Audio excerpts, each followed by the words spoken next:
प्रश्न लिखेंगे निम्न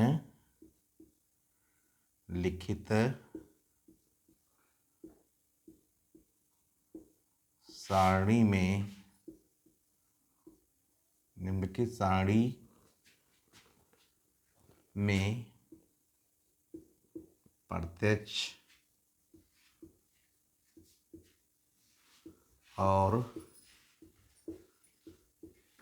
लघु रीति के द्वारा समांतर माध्य ज्ञात कीजिए। समांतर माध्य ज्ञात कीजिए। समांतर माध्य ज्ञात कीजिए। तो सारणी में सबसे पहले है प्राप्तांक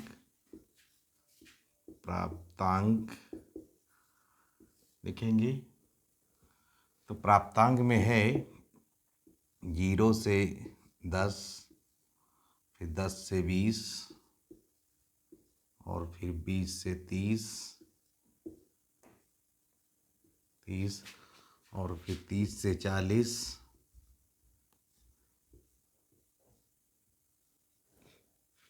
30 से 40 और 40 से 50, 40 से 50।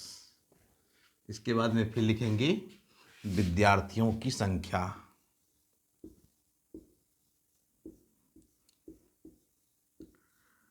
विद्यार्थियों की संख्या।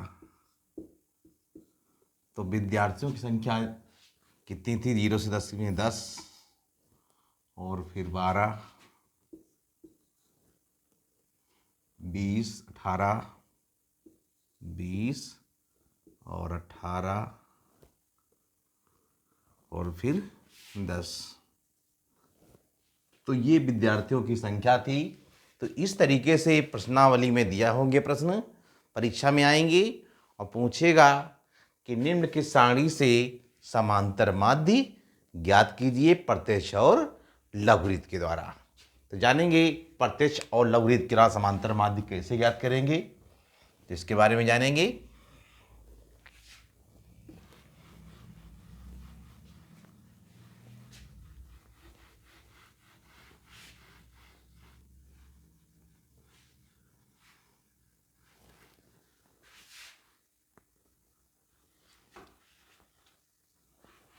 तो सबसे पहले लिखेंगे प्राप्तांक।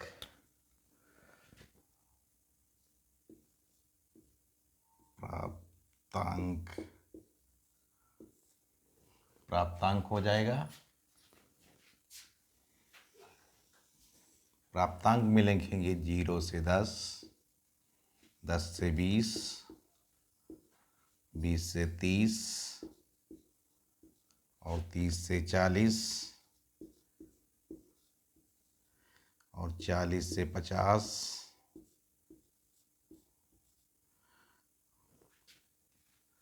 तो 40 से 50 तक जो है ये क्या हो गया? प्राप्तांक। इसके बाद में फिर लिखेंगे माध्य मूल्य। इसका हम ज्ञात क्या करेंगे? मध्य मूल्य। मध्य मूल्य में क्या करते हैं, यानी MB ज्ञात करेंगे। MB x ज्ञात करेंगे। क्या ज्ञात करेंगे? MB यानी x ज्ञात करेंगे। तो मध्य मूल्य MB x को कैसे ज्ञात करते हैं? ये जो हमारी संख्या दी हुई है इसमें से या तो हम 10 को 2 से भाग दे दें तो इसका आधा हो जाएगा, या फिर इसको हम आधा कर लेंगे। तो इसमें जो है 10 जैसे है, 10 में कितना आएगा? 5 आएगा। और ये 30 है तो 20 और 10 30 होता है, तो 30 का आधा कितना हो जाएगा? 15 हो जाएगा। फिर इसके बाद में 30 और 20 50 हुआ, 50 का आधा कितना हो जाएगा? 25 हो जाएगा। फिर 40 और 30 का आधा, 40 30 70 होता है, 70 का आधा कितना हो जाएगा? 35 हो जाएगा। और फिर 40 50 90 हो गया, 90 का आधा कितना हो जाएगा? 45 हो जाएगा। तो ये हमारा क्या आ गया? MB यानी माध्य विचलन हमें प्राप्त हो गया। इसके बाद में फिर हम ज्ञात करेंगे इसकी बारंबारता, जैसा कि तालिका में दी थी। तो बारंबारता कितनी थी? हेडिंग डालेंगे बारंबारता, बारंबारता। तो बारंबारता इसकी कितनी थी? बारंबारता को हम F से लिखेंगे। तो बारंबारता इसकी F कितनी थी वो लिखेंगे। तो जैसा कि सारणी में दिया हुआ था, तो बारंबारता थी 10 12 20 18 10, 10 12 20 18 और 10। ये क्या थी? बारंबारता F। तो सबसे पहले हम इसको जो है क्या करेंगे? प्रत्यक्ष विधि से ज्ञात करेंगे। तो प्रत्यक्ष विधि में क्या करेंगे? तो प्रत्यक्ष विधि में जो है, इसमें जो है हम क्या करेंगे? x और गुणे f की गुणा कर देंगे, यानी x को गुणा कर देंगे, काहे से? f से गुणा कर देंगे, x गुणे f से गुणा कर देंगे। तो क्या करेंगे? 5 दहम कितना हो जाएगा? 50 हो जाएगा। 5 दहम 50। इसके बाद में फिर 12 और 15 की गुणा करेंगे। 15 दहम 1.5, 15 दूनी 30, यानी 180 हो जाएगा। फिर इसके बाद में 25 और 20 की गुणा करेंगे। तो 25 दहम कितना? 250, यानी कितना ये हो जाएगा? 500 हो जाएगा यहाँ पर। तो ये 500 हो जाएगा। इसके बाद में 35 और 18 की गुणा करेंगे। तो 35 18 की जो गुणा करेंगे तो कितना हो जाएगा? 35 18 की गुणा करने पर 630 हो जाएगा। इसके बाद में 45 और 10 की गुणा करेंगे तो कितना आ जाएगा? 450 आ जाएगा, 450। अब प्रत्यक्ष रीति में सूत्र होता है, प्रत्यक्ष रीति का सूत्र क्या होता है? प्रत्यक्ष रीति का सूत्र होता है, यानी समांतर माध्य बराबर सिग्मा fx बटे n। समांतर माध्य बराबर सिग्मा f और x और बटे n होता है। ये हमारा सूत्र होता है। तो हम इसमें जो है कैसे ज्ञात करेंगे? तो इसमें जो है हमारा n बराबर कैसे आ जाएगा? n बराबर को हम मालूम करने के लिए हम क्या करेंगे? बारंबारता जो है इसको हम जोड़ देंगे, तो n आ जाएगा। तो 2 8 2 10 का 0, हासिल लगा 1 1 1 2 3 2 5 2 7, यानी 70। तो हमारा n बराबर कितना आ गया? 70 आ गया। अब हमको क्या ज्ञात करना है? अब हमको जो है सिग्मा fx को जो है ज्ञात करना है। सिग्मा fx को हम योग करेंगे, तो योग करने पर आ जाएगा। तो योग करने पर हम क्या करेंगे? इसको जोड़ देंगे। तो सबसे पहले 0 आएगा, फिर 8 5 13 3 16 5 21 का 1, और हासिल कितने लगे? 2 लगे। 2 1 3 5 3 8 8 6 14 और 4 18, यानी 1810 जो हमारा आया। क्या ये आया? हमारा जो है 1810 सिग्मा एफ और एक्स प्राप्त हो गया। कितना? 1810। अब दो चीज़ें हमको मिल गई, n बराबर 70 यानी पदों की संख्या मिल गई, और सिग्मा एफ एक्स मिल गया। इसको अब हम सूत्र में रखेंगे। सूत्र में रखने पर कैसे इसका उत्तर आएगा लिखेंगे। तो समांतर माध्य बराबर ज्ञात करेंगे।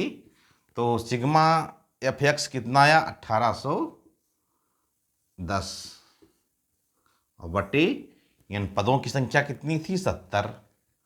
तो 70 हम क्या करेंगे, ये जीरो और ये जीरो काट देंगे और 7 से 181 को भाग दे देंगे। तो 7 से 181 को भाग देने पर कितना आएगा, भाग दे दीजिए। तो 181 है, 181 को अगर हम 7 से भाग दे दें तो इसका उत्तर कितने आएगा, कितनी बार जाएगा, 7 दूना 14 और बच्चे कितने 4 और 1 उतारा, 7 पंजे 35 और बचा कितना, फिर 11 में से 5 गए 6 बचेगा, फिर दशमलव लगा देंगे और जीरो बढ़ा देंगे, फिर इसको निकालेंगे, 7 अठी 56, 56 फिर कितना बचेगा यहाँ पर, यानी यहाँ पर कितना बचेगा, 10 में से 6 गए 4 बचेगा और यहाँ पर 5 में कुछ नहीं 4 बचेगा शेष, यानी कितना आ जाएगा 25 पॉइंट। ये इसको फिर एक जीरो बढ़ा लेंगे, 2 दशमलव के बाद में 2 अंकों तक इसको हम ले जाएंगे।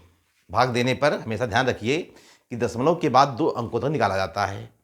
तो 2 अंकों तक निकालने के लिए क्या करेंगे, अब ये 40 बचा, 7 पंजे 35, 7 पंजे 35, कितना बचेगा 5 शेष, यानी हमारा उत्तर समांतर माध्य कितना आ गया 25.85, यानी समांतर माध्य हमारा कितना आ गया 25.85, यानी हमारा समांतर माध्य कितना आ गया प्रत्यक्ष रीत से 25.85।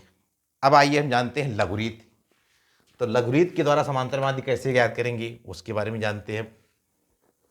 इसको आप लोग नोट कर लेंगे अपनी कॉपी में, तो समझ लीजिए, जहां पर कहीं पर कोई समस्या उत्पन्न होती है तो उसको कमेंट करिए, नोट कर लीजिए। ये रफ वर्क कार्य तो अपना रफ पे कर सकते हैं, कोई दिक्कत नहीं, ये समझने के लिए रफ वर्क कार्य किया जाता है, बाकी ये तरीके से सवाल लगेगा। अब ये प्रत्यक्ष रीत के जाना, इसके बाद में हम जानेंगे लघुरीत के द्वारा समांतर माध्य कैसे ज्ञात करेंगे।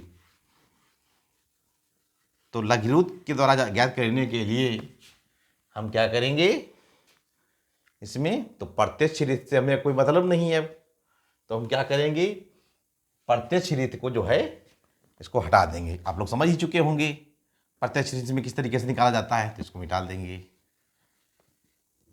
इसके बाद में लघुरीत में आ जाइए।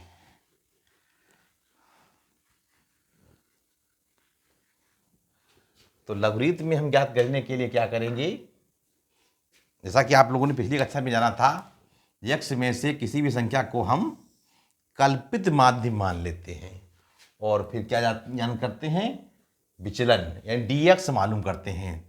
तो a बराबर इसमें मानेंगे हम किसी संख्या को और फिर हम ज्ञात क्या करेंगे dx, यानी dx ज्ञात करेंगे। तो dx ज्ञात करने के लिए अब यक्ष हमारी ये संख्या, इसमें हम कल्पित माध्य किसी भी संख्या को मान सकते हैं। मान लिया हमने ये संख्या जो है 25 दी हुई है, तो इसको हम कल्पित माध्य मान लेंगे।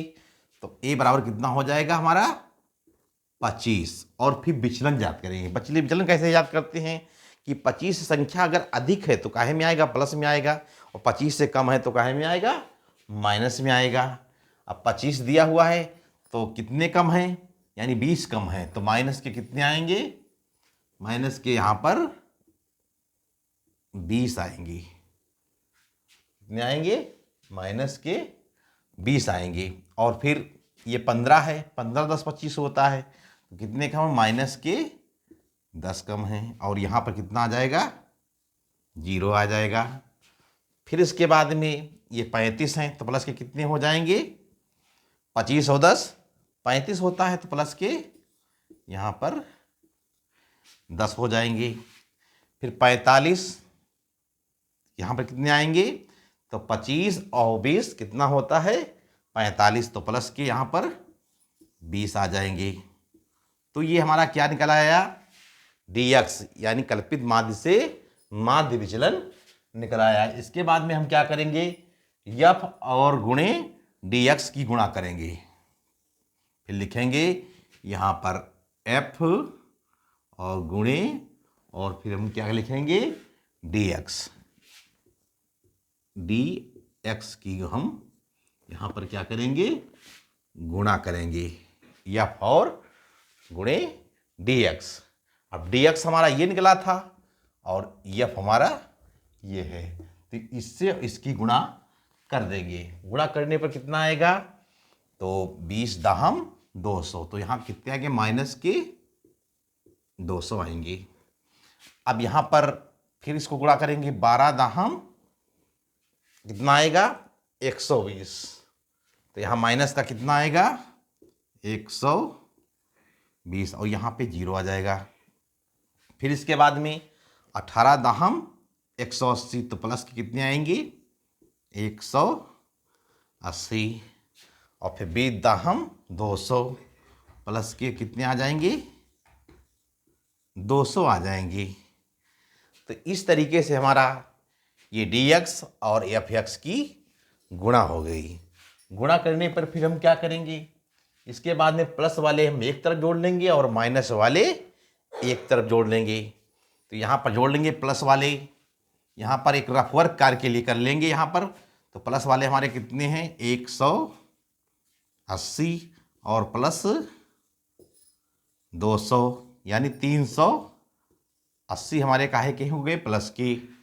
और माइनस के हमारे कितने हो जाएंगे, माइनस के हमारे हो जाएंगे 2 1 320, 320 हमारे माइनस के हो जाएंगे।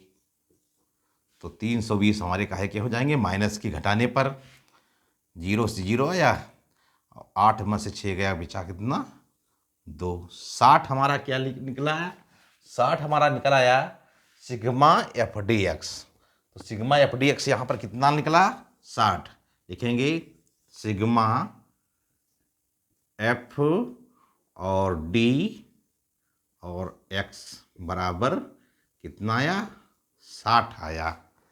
तो इसका सूत्र क्या होता है, सूत्र इसमें होता है कल्पित माध्य वाला कि समांतर माध्य बराबर